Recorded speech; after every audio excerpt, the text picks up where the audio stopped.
Let's learn how to divide the number 825 by 5 using the long division method.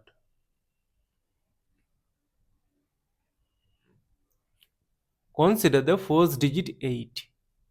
We know that 5 times 1 is 5. Subtract, we get 3. Now this 3 is less than 5. That is why we will bring down this adjacent 2 here. And we know that 5 times 6 is 30 and 30 is closer to 32. Subtract, we get 2. Now again this 2 is less than 5. That is why we will bring down this 5 here. And we know that 5 times 5 is 25.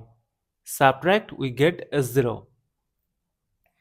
As we have got the number 0 and there is no number to bring down here, so we will stop.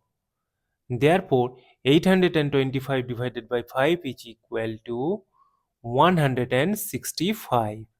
And this is our final answer.